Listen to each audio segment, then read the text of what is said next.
Okay, so kung napapansin nyo dito, yung home, shop, and about us, when I hover my mouse or point my mouse over them, nag-change ng appearance. Ganon din dito. Ganon din dito. So, mag-start tayo sa text muna. Okay, kung paano ginawa yon sa home, shop, and about us. So, ang unang gagawin natin, if we want to add state, most important step, if we want to add a state, is to make that element a component. Tama? And there are various ways. Right-click, make component. Right-click, make component. Ando ko. Control-K, another method. And last method is, or click plus here. Okay, to add a component. Kasi hindi lumalabas yung default state kung hindi component. Tignan nyo, wala itong default state kasi hindi pa siya component. Wala ding default state kasi hindi pa component. Pag nag-control K ako, lumalabas ang default state. Pag nag-right click make component ako, lumalabas ang default state. Okay, so that's the first step kung mag-a-add kayo ng state. Default state is the appearance of your element nang wala ka pang ginagawang action. That's the default state. Okay, magdadagdag tayo ng hover state para when we point our mouse over that component, mag-change ng appearance. And to do that, we just click the plus beside the default state and click hover and then change its appearance.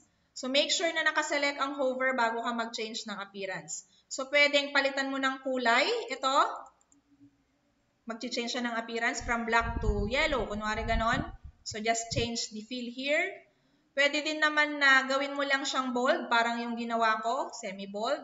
So, magsi-semi-bold siya. Pwede mo siyang i-underline lang. Pwedeng halo.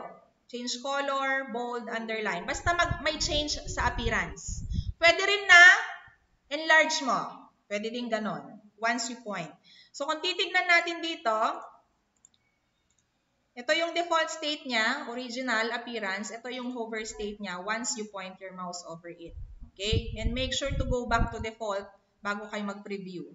Ganun din ang gagawin natin sa shop. For consistency, we will add a hover state. And we will just double-click to select the text. Mag-change lang ako to semi-bold. Ganun lang ang gusto ko. Simple lang. Okay? I'll change the state to default. Make sure to do that. About state plus hover. And then double-click hanggang ma-select ang text and I will change it to semi-bold. And click outside, click it again, and default. So if you want to view yung effect niya, ito yung hover. Okay? So we're done with the hover. Let's try the hover to this part. Nag-move. So, pag hinover ko yung mouse ko, nagmo-move yung arrow. Ito naman, pag hinover ko, nag-enlarge. Okay, try natin yan. Wait, copy. Okay, umpisahan natin dito. So, i-group natin ito as one object. Kasi kanina text lang so wala tayong i-group. Ito, kailangan nating i-group. Click, hold your shift, click, hold your shift, click. Dapat iisa sila. Control, K, to make that as a component. And then we will add a hover state. Sa hover, pag hinover ko, ito, magmo-move doon. Okay? So that's my default, that's my hover. So kailangan nakagroup sila, hindi isa-isa.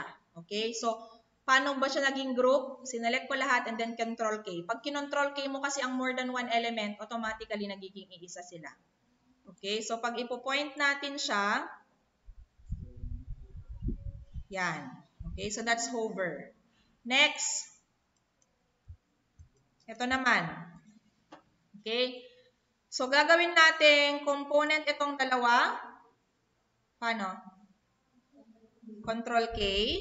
Dalawa to rectangle tsaka yung image doon, image sa loob. And then we will add hover state. So, hover state, we will double-click hanggang ma-select natin yung image. And then we will resize. If you want to resize in place, you hold your shift and alt.